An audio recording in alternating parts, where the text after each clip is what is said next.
call it the track, where I grew up in Massachusetts. And we were shooting 35 caliber rifles, high-powered rifles, into 55-gallon drums full of water, steel drums.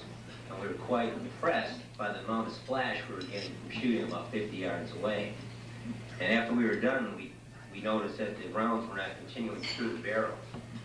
I took one out and looked at it and noticed that there were certain impressions on it, landing groove impressions that we're all very familiar with now. I was about 15 years old at the time. I went back after talking to a few people and found out there's actually a science involved in this. It happened in our little library in my high school. There was a book there. It was called Science Against Crime by two gentlemen by the name of Kind and Overman.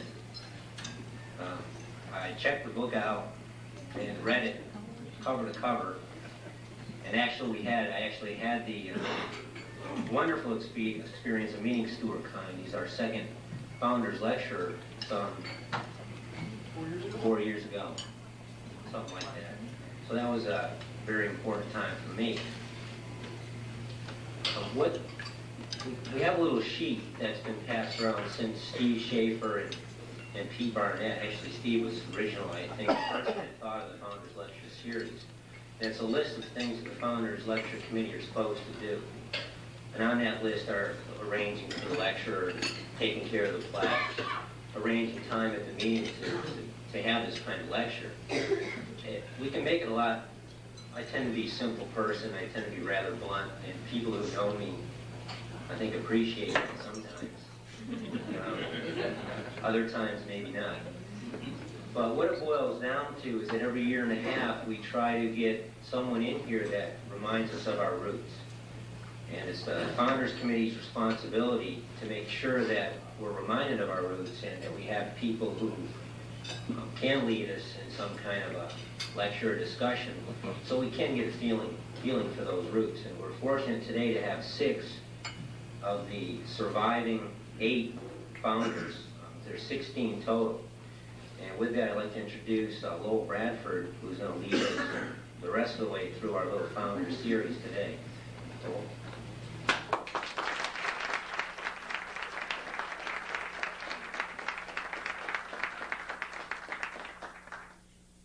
Members of the CAC and your guests, it's been quite a few years ago before we had this first meeting, like 40 years ago.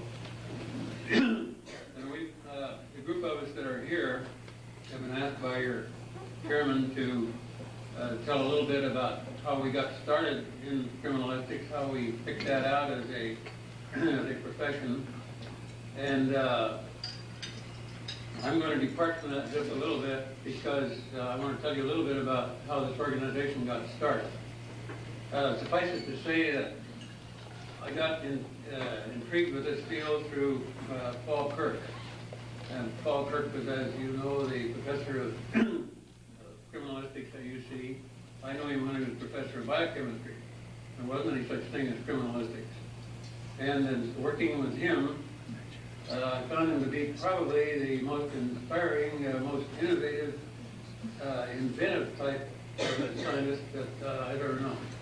And if you could look at some of the things he did, I think you'd be impressed. For example, if you could see the micro Kildall distillation unit that he built by hand. A little thing like this, one piece. It's a piece of magic. He did it all with his own hands, no other equipment other than a torch and some glass. But he did many other things like that. He developed, for the first time, what we call the ultra-micro chemistry technology. Later on, it was called by the Atomic Energy Commission during World War II to assist with the analysis of the first piece of plutonium that was ever developed. It was a piece about the size of a pinhead. He was asked to develop all of the chemical reactions of plutonium. And mind you, the plutonium is putting out radiation, which means you've got to stay 3 feet away from it. So he developed remote control gear using his ultra-micro technique instruments and did finally complete the determination of all of the chemical reactions of plutonium, which then, you know what happened after that. I hope that some of my other colleagues will say something about their relationship with Kirk But that's the reason that this group really started, because the original group that founded this organization were not all, but almost all, espoused through the program that Paul Kirk started. Now in 1953, which is the year that this organization started, just before that, in 1952, there was a meeting of the International Association of Identification in Laguna Beach. And that was a group of people who were the head of fingerprint and identification bureaus in the police departments, the sheriff's offices in the state. And it was the only group that people from the few crime labs could attend to get even a smidgen of meeting with other people who were in the same kind of work. And the work was really at a level lower than most crime lab work. And in 1950, well, earlier than 52, Jim Brackett came to work with me at Santa Clara County. And we had a lot of problems come up, and we didn't have methods. We had to develop methods. We published methods. But we didn't have anybody to talk to about our problems. We would play devil's advocate with each other. We went down to this meeting in Laguna Beach in 1952. For the first time I met Ray Pinker, who was the head of the LAPD lab and who had done great things with it. And we got to talking shop, and he and Jim and I, after a few hours, had come away with a whole lot of new ideas about how to do things and shared experiences. So I said to Ray, wouldn't it be great if we had a meeting of all the people in the state who were involved in crime lab work to talk some shop like we did here today, because we hadn't met other people in the southern part of the state. The southern people hadn't met people in the northern part, didn't have money to travel in those days. So Ray said, I think it's a great idea. And I said, well, Ray, you're the senior guy in the field, why don't you go ahead? He looked at me and he crossed his arms and he said, no, he says, you do it.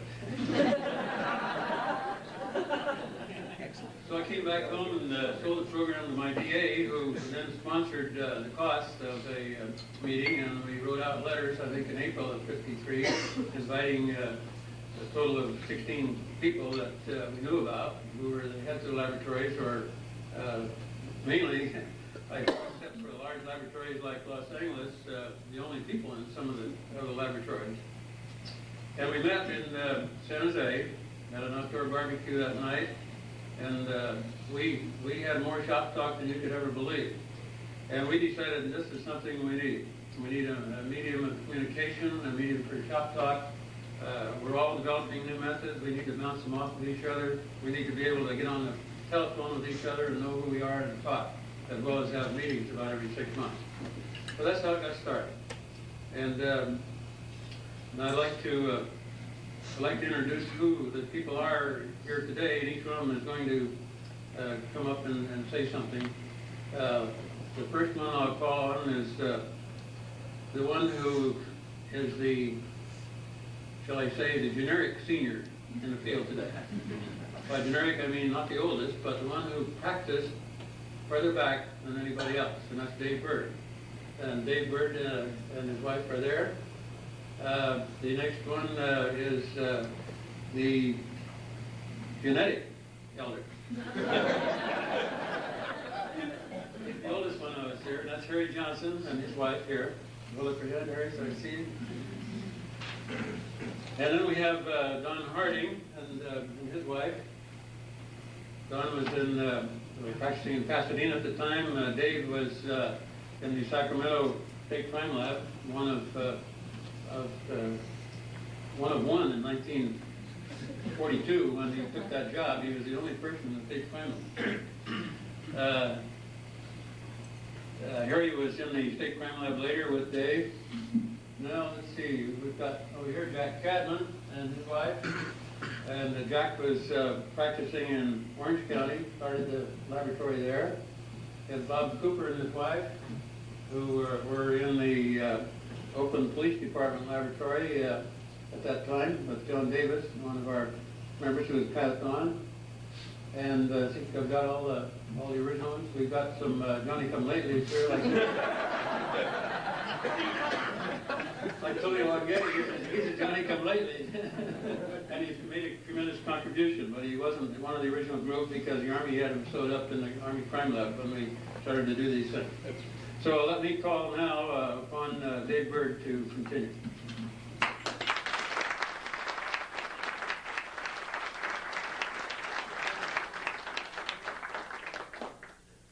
Thank you, ladies and gentlemen. I have a few words to say. I told Brad it was bad calling me because I'm noted in past years for getting up and having nothing else to do, so leaning on the counter and talking for an hour. But I'm going to be short. Brad suggested mentioning how you got started.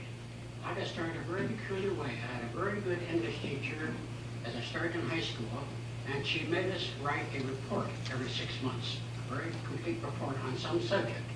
I couldn't think of any, but I had read the paper the night before, and I remembered that August Palmer was chief of police in Berkeley. So I went down to see him. And here's a young high school kid comes in, and he welcomes me. And I told him I was just interested in knowing what they did down there, particularly of a scientific nature, because I was kind of interested in science. So first they showed me how they did fingerprinting, then they put me on the polygraph and ran me on the polygraph. Then they showed me some document work that had been done by somebody else, and talked that way. This is fascinating. So a short time after that, I ran into a police officer that was reading. Oh, and by the way, I got an A on that paper. Short time later, I was with a police officer I knew, and sitting in the seat of his car was a copy of the first edition that had just come out of Soderman and O'Connell, Modern Criminal Investigation. I looked at it, it was fascinating reading that. So I had enough money to race up to Say the Gate Book Shop and buy a copy, went home and read it. That convinced me. So I went on into high school, graduated college, went to Berkeley, of course, then immediately ran to see Kirk. And Paul Kirk wasn't really interested in freshmen usually, although he'd talk to you. But he was handling the upper division courses, and which was the directed study program for what was then technical criminology. But Kirk was very helpful, and I gradually got through the darn college. And I shouldn't say that darn college, but I mean, I did get through. And about that time, World War I started. And then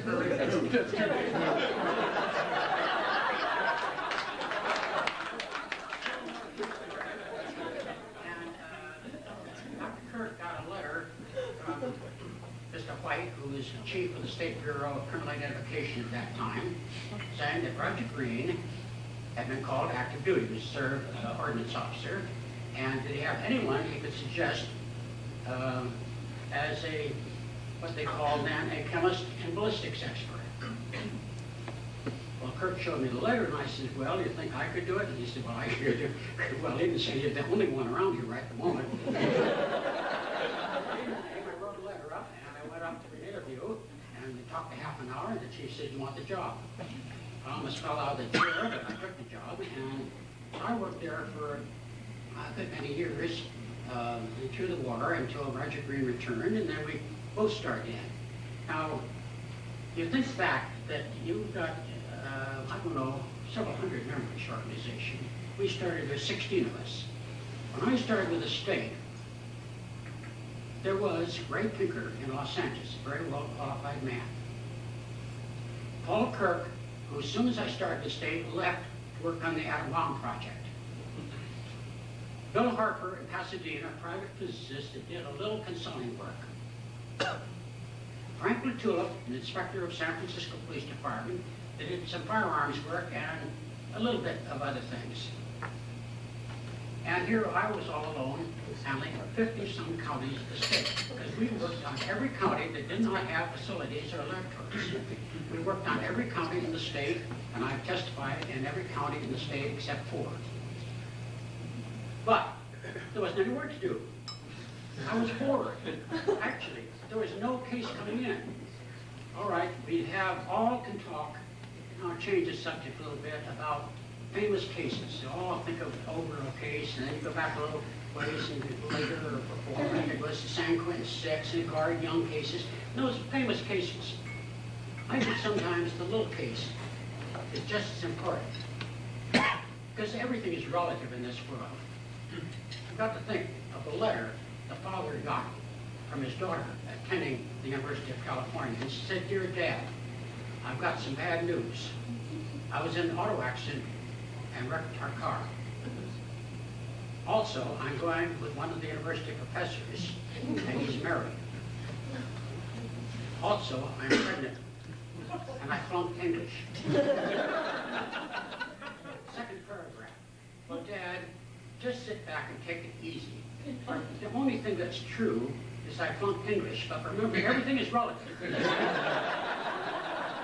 say the same thing about cases.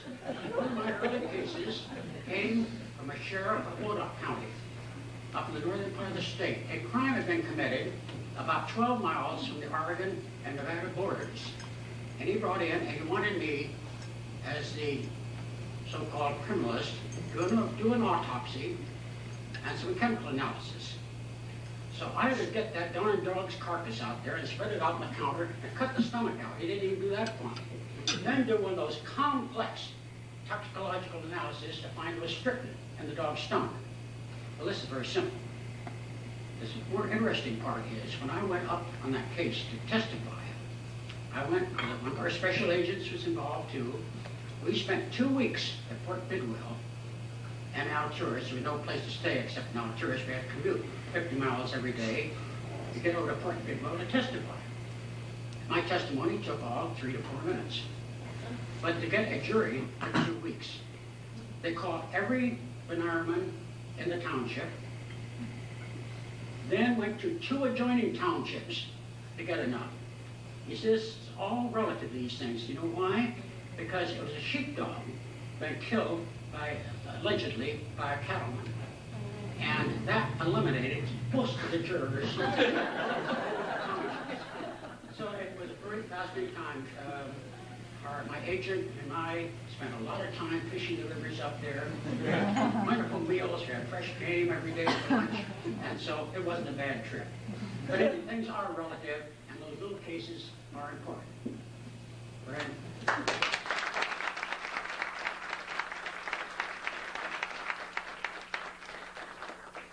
you, Dave.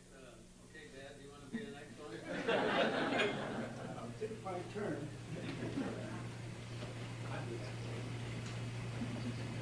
Well, I appreciate having lunch together with you. I also appreciate the fact that the 3 persons that I thought primarily to introduce into your memories again have already been mentioned. August Ballmer was chief of police here in Berkeley at the time when I took some graduate work, took a course on me, and he had some very progressive ideas, well recognized throughout the country. As I recall, one of his prime considerations was control of crime, and he felt that could not be controlled unless it would be criminalized. And he also felt that prohibition, perhaps, was one example that strengthened his position. Now, another individual, of course, was Paul Kirk. He had a broad field of interest, and one was in microchemistry. And I took part in some of the work, worked with him or for him on the development of some of the processes that he had in progress. He had a broad field of view, as I mentioned, and the life science building where he had his office was relatively new. In fact, there was no life science building when I was undergraduate. It was a field where ROTC drills took place. But he was concerned about the stability of the building in terms of earthquake proof. He had in mind that previous earthquake that took place in San Francisco and the effects, and he wondered if life science building would withstand this. Well, the thing that brought this sharply to my mind was crossing the bridge here the early afternoon when this earthquake he predicted took place. I experienced it on this side of the bay, and it was a fulfillment, but it was half a century later. And then I should mention Roger Green, who was the primary one in the Department of Justice, started that laboratory, and the expansion of it has been of tremendous significance, importance, and astonishing to see how this association has developed from what it was to what it is. Thank you.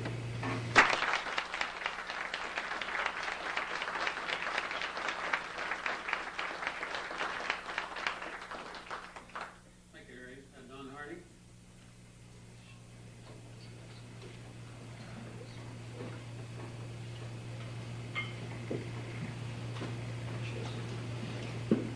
I have to bring this from my brain.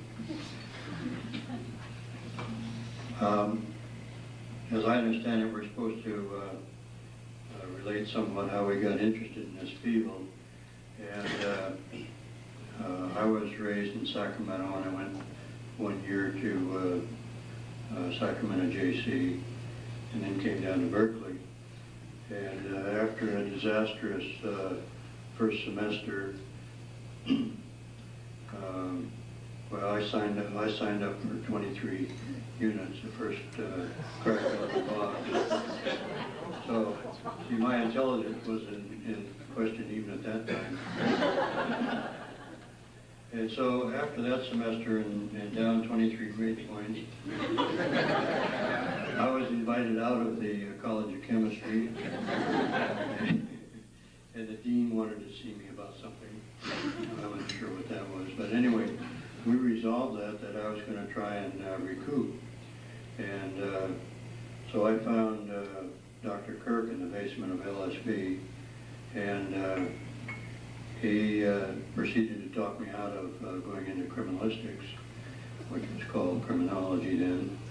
And that didn't seem to be the route that I wanted to leave before I got started, so I persisted and did some summer school work with, let's see, it was Vollmer and Heinrich and Burd Bridges, and that helped the grade points quite a bit. And so the rest of my time at Cal was kind of getting back to ground zero as far as grade points were concerned. But what an interesting thing I found when I really got into Dr. Kirk's program and really got swallowed up in that. I went to, well, I got in the service and went back for some graduate work, and then went down to Long Beach to the police department there. And I didn't agree with some of the things that I was told I had to do, so I didn't stay there for much more than a year, and then went back to Wisconsin and helped put that lab together, and learned an awful lot in those few years. Came down to Pasadena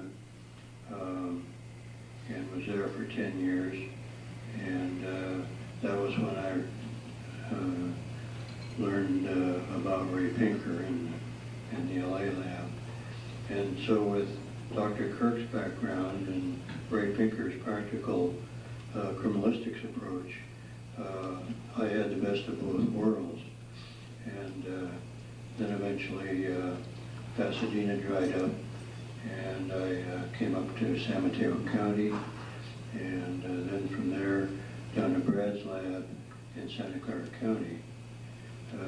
So I did a total of 40 years in criminalistics, and then I graduated to a thing called retirement. Best job I ever had. And in the process, I got involved with religion, and that's that's taking up most of my time now. And I would like to thank you people for putting this thing together today and bringing the old-timers in for a last look at some of their experiences. And I just certainly want to wish you all well in your efforts in the science fields, and specifically, of course, criminalistics, which now I understand goes mainly by DNA and things like. I wonder if anybody ever uses fingerprints anymore. But good luck to you all in your career.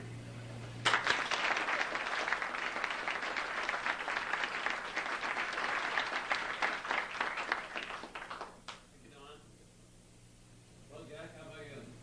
Jack Cadman?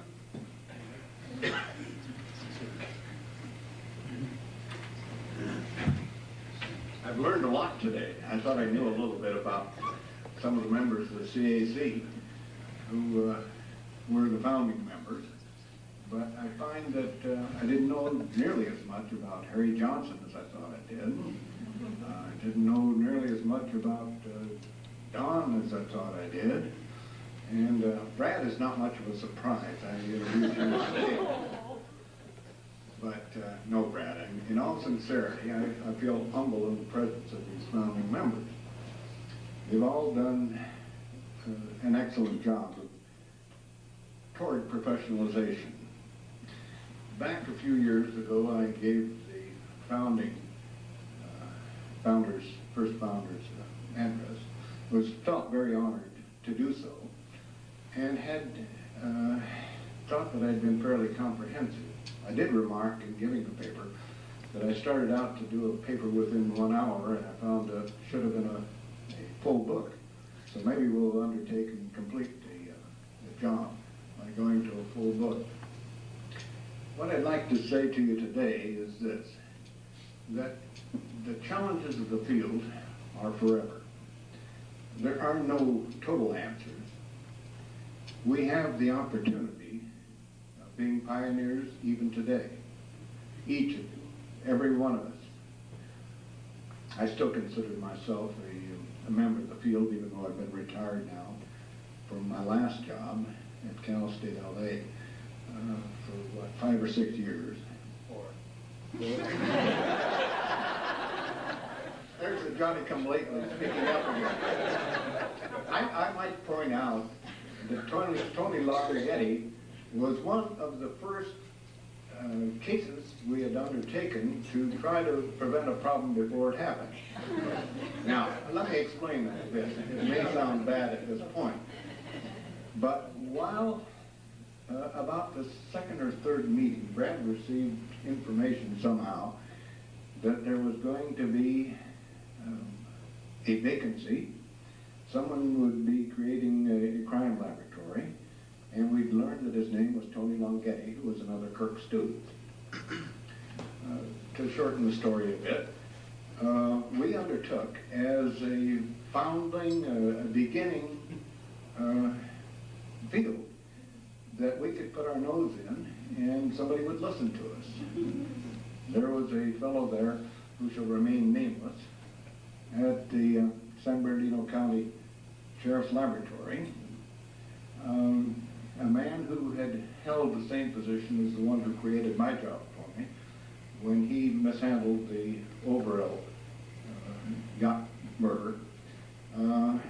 This person had not done anything as heinous as that in San Bernardino, but he promised, just by virtue of his being and his past conduct, that he was going to run this young man who was going to come to San Bernardino County to take over the lab there.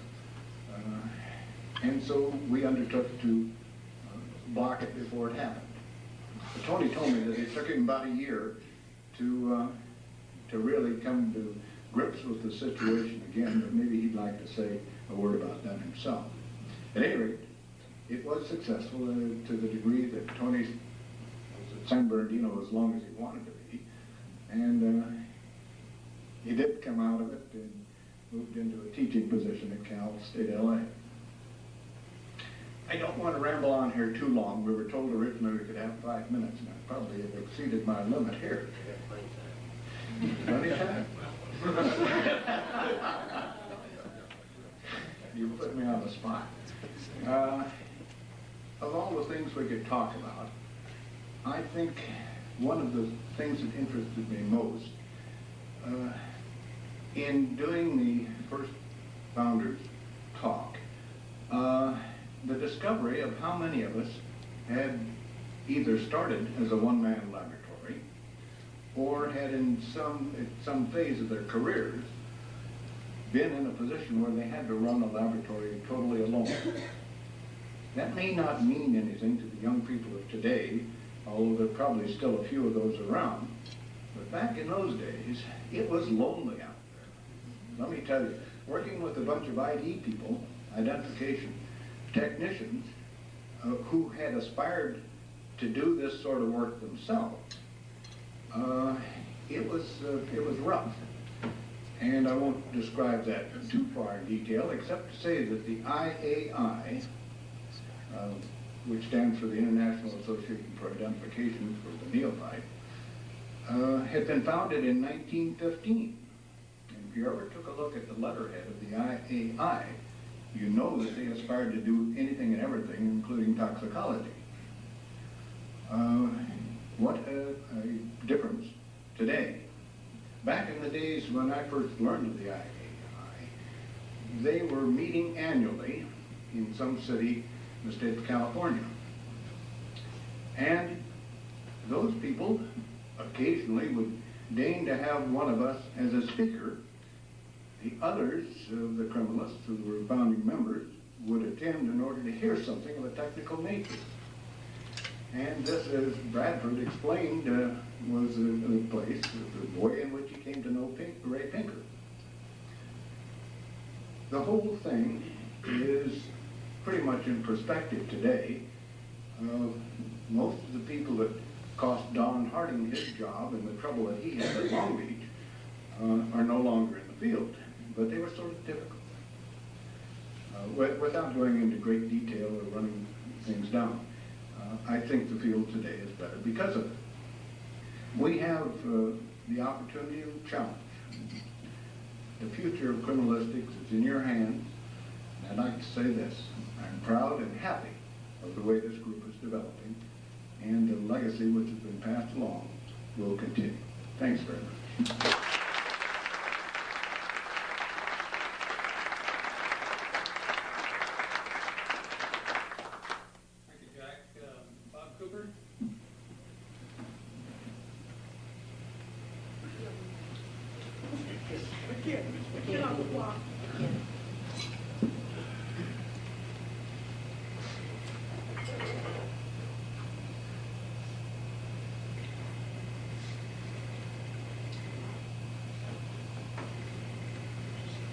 Seminar Chairman Jan, Committee Chairman Ron, Rich, excuse me, Rich.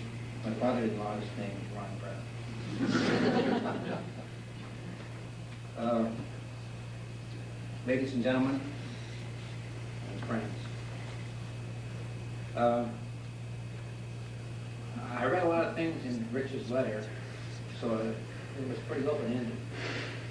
And there was a lot of things I wanted to talk about. And then on second thought, there was a lot of things I better not talk about. So I fell back on number one, which Rich left open in his letter. He talked about myself and how I got interested in this thing. And to acknowledge some of the influential people, persons in my career. It may seem trite in this day and age, and sometimes we all take things too much for granted until you get a little bit older in years and start looking back and wondering about how this all came about. And I would first, without seeming too superficial, I'd like to thank God and my parents giving me the unthinkable, unspeakable gift of human life and what we can do with it on Earth. And secondly, I'd like to thank my parents for giving me their devoted and loving nurturing during the early years of my life. After I left high school, I hardly ever went back home, and I was pretty much on my own after high school years. It was during high school years that I first developed an interest in law enforcement through a family friendship of an early day famous California sheriff who served as a sheriff in one of the California counties from about 1950 to the early 1940s. And that sparked my interest in law enforcement. Also, while in high school, I developed an intense interest in the sciences, and it was my good fortune to be employed after school by the local small high school as an assistant to the chemistry teacher, and my job was to prepare the class materials for the following day's exercises. At that time, I really didn't have any knowledge of how to meld these two interests. So the next best thing that had come to my attention was the police administration school at San Jose State College. And during my high school years, I had set my sights on attending San Jose State. Well, I graduated from high school, and before I knew it, along came World War II. So that interrupted my plans for a number of years. And while I was in the military service, I did become aware of the School of Criminology, as it was known in those days, at the University of California, Berkeley.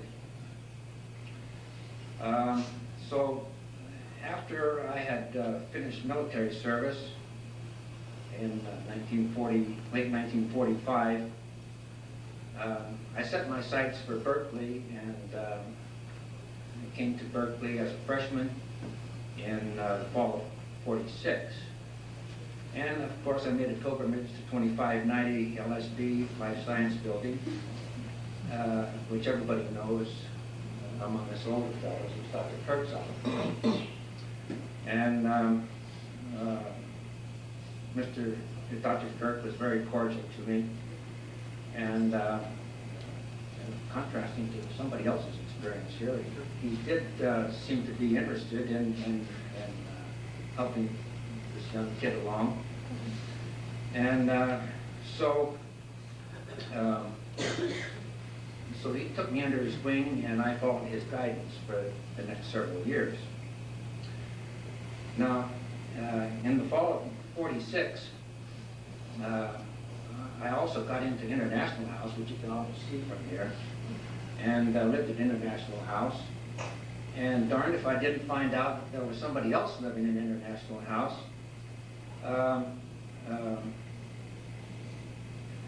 who was also in the School of Criminology. So I decided to visit him, and it turned out that he lived almost across the hall. You remember that? And it turned out to be Lowell, Bradford. And that was the commencement of a lifelong friendship, and which has also contributed greatly to my career. Well, shortly after that, believe it or not, I was shopping for books. Here it is, voice over here. I was shopping for books for the fall semester, and I went to Lucas Bookstore on Bancroft Avenue, and I found an interesting book. It was the first forensic science book I purchased. It was John Glacier, Forensic Medicine, for $6. And who sold me the book? Don Harding. So that was the beginning of another lengthy friendship.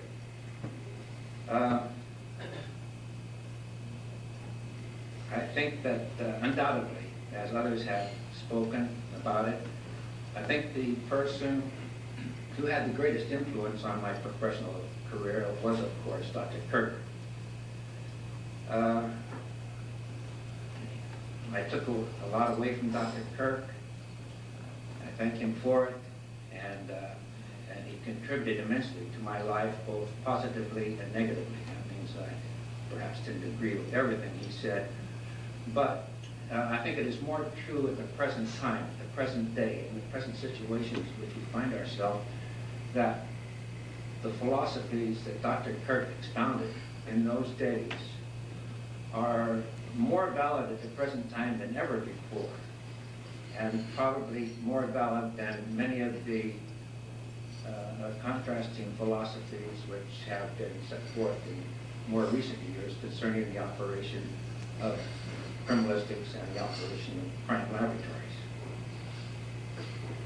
After graduation, I continued for an additional 2 years in graduate school, and then I had an opportunity to accept employment at the Oakland Police Department, which I did immediately because I interrupted my further studies and took a job because jobs were few and far between in 1952. And in 1952, I was employed by the Oakland Police Department. It was the only job that was filled with criminalistics in that year. And I accepted it very readily because other people were going to the lands of ice and snow, perpetual ice and snow, like Wisconsin and Minnesota, from which they eventually escaped. But I took my out early in life and went with the Oakland Police Department. I was, while I was with the Oakland Police Department, I met the person who would later become my wonderful wife, Lorraine Brown Cooper, and she was also a member of the Oakland Police Department at that time. And over the past 37 years, she has been a pillar of strength in my life. And on occasions, which I have had a few medical setbacks, I can truthfully say that I would not be here today if it wasn't for Laura. Well, after 11 years with the OPD, I resigned and joined the Alameda County Sheriff's Department and spent the next 27 years with the Sheriff's Department as a criminalist and crime laboratory director. And I started out as a traditional one-man laboratory like a lot of the older fellows did. And I suddenly found that one person can't do it all, so the first thing you start doing is looking around for help. And by the time I retired at the end of 27 years, the laboratory had grown to a staff of 22.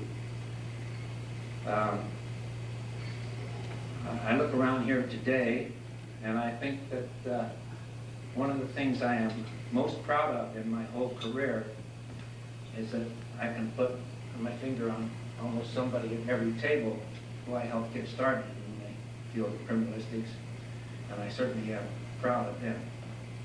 They have gone a long way and have, in their own right, been extremely successful.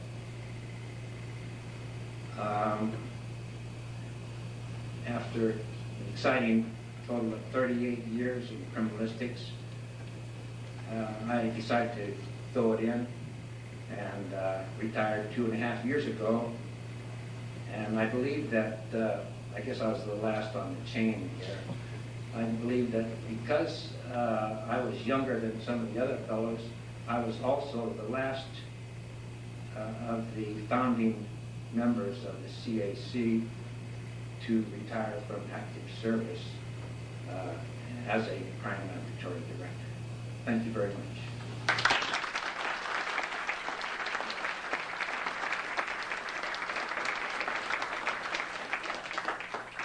Thank you, Bob. Tony, would you have any words of wisdom for Why not? Right, thank you, Brad. I owe Jack quite a bit. No, all I really want to say is, first of all, I'm not a founder, I'm a foundee. In the sense that the CAC was involved in setting up some of the parameters for the crime lab in San Bernardino when it formed in 1957. I was one of those that Bob mentioned. When I did get my degree at Cal, I had two choices. I could accept a position in Wisconsin or one in Minnesota. And being a native Californian, never having been out of the state of California, I took the job in Minnesota simply because George Roach, who preceded me there, was also a graduate of the program at Cal with Dr. Kirk. I got into the program on the basis of very planned, organized, goal-oriented thinking. I started at Cal in 1946 as a chemistry major at the same time that all these veterans were coming back from World War II. And there I was, 17, right out of high school, trying to compete with these guys. And I found shortly thereafter that I couldn't compete too well with them, and I didn't want to stay in chemistry directly. So I went down to Stevens Union one time, which was the bookstore, et cetera, student center, saw an issue of the California Alumni magazine that had Paul Kirk's picture on it, and read it. So I thought the program was rather interesting, went in to talk to Paul, and he says, "You don't want to get into this field." But what he meant was that there just weren't any positions available in the field, and that was true, except for the one in Minnesota and Wisconsin. And for 7 years in Minnesota, except for 2 years in the military with the Army Crime Lab, I kept looking for something to open up in California. It did, and with the help of the CAC, I ended up in San Bernardino. So I'm grateful to be there, grateful to be here, and grateful to see how well the organization is doing. I too, like Bob Cooper, like to look around the room and see people who I've had some association with both at San Bernardino and elsewhere, and I'm still having it at Cal State. And particularly to see that Jerry Chisholm, who was the third person hired in San Bernardino, is finally going to break the tie, since we've both been presidents of the CAC twice. Now Jerry's going to be number 3, and I promised him, with no hesitation whatsoever, I'm not going to tie the record. Thank you.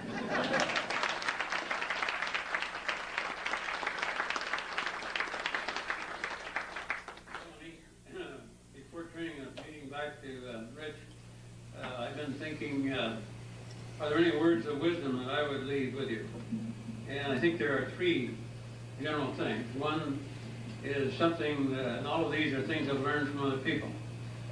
First one has to do with Joel Hildebrand, who was a very famous professor of chemistry at UC Berkeley, who journeyed over 100 miles north to speak to my high school class at the time of graduation. I wondered what this great man of science was going to tell this group. And his theme was getting along with people. It's something that you do not learn in school. And probably one of the most important things in life is learning to get along with other people. The second thing that I wanted to mention has to do with empowerment. And I'm not sure that everyone will recognize that expression. But a leader in let's confine it to a laboratory, or a supervisor at any level, can do the best possible work by empowering the people under him to make suggestions, to help recommend solutions to problems rather than passing the problems back on up, and to avoid the issuance of strict orders to do this and do that. But empower the people below you to use their imagination and ingenuity. It's the type of thing Paul Kirk used to do. A laboratory leader cannot delegate responsibility. Responsibility is not delegated. However, he can delegate supervision. And the supervision comes down to empowering people to use their imagination as best they can. The third thing is something that came from a dear old friend who was a district attorney and later a judge. And it's a sort of a proverb.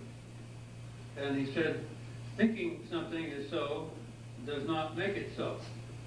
And I found that there can't be a better proverb for a forensic scientist when he's examining evidence than to remember that. And if you were to take just one thing away from this meeting that I've said, I'd like it to be that. Thinking something is so does not make it so. Thank you.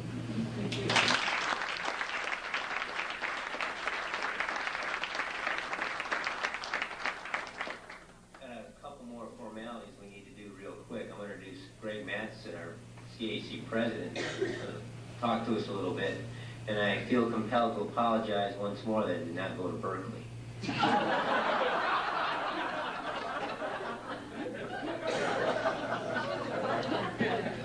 I'm not sure I've ever been accused before of being a formality.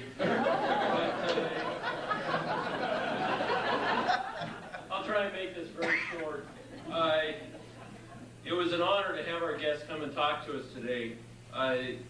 Sitting here, I can only hope that they are pleased with the way the association has grown over the years, and that how we've tried to maintain the professionalism and the high ideals that were established early on.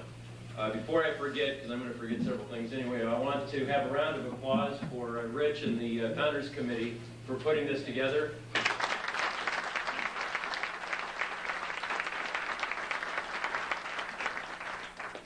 And finally, we wouldn't want to insult our guests by giving them large sums of money for coming to talk to us, but we did put together a number of very nice-looking plaques. So, Rich, if you'd like to, here, let me have one of them. So it looks like. What it says, California Association of Criminalists Founders Lecture, and it lists the founders: James W. Brackett Jr., Lowell W. Bradford, Ronald J. Briglia, David Q. Burd, W. J. Cadman, Robert Cooper, Johnny Davis, Roger S. Green, Donald F. Harding, William Harper, Harry Johnson, Leyland Jones, Paul L. Kirk, George Lacey, Raymond Pinker, and Hilliard Reeves. The Founders Lecture is dedicated to these individuals whose vision of a community of forensic scientists was realized with the formation of the California Association of Criminalists. To them we will always be indebted. 81st Semi-Annual Seminar, May 21, 1993. Thank you very much.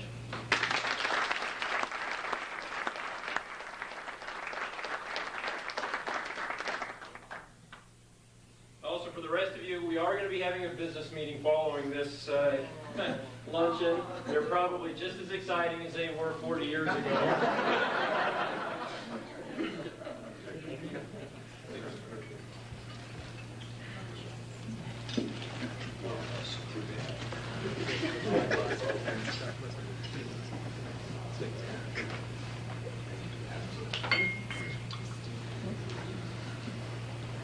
Jen, do you have any announcements?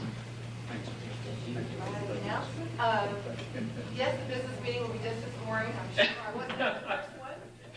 No, I don't think so. Okay, so we get started about 2:15 downstairs. That gives me a few minutes trying to get down there and get things together. Could we just ask our guests before we leave? Oh. And so we It was- can, Yeah, stand up once more for us so we can see who you are.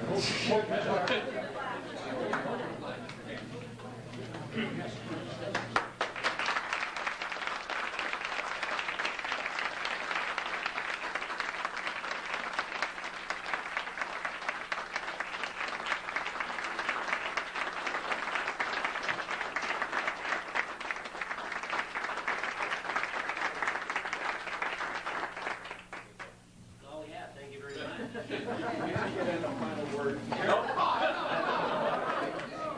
I will not take the responsibility for an edit that some editor put in the paper after I wrote it.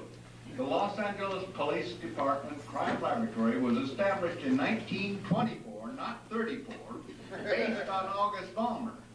And August Balmer was not even alive at the time of the formation of the California Association of Criminalists. So whoever it was that changed that date from 24 to 34 needs correction.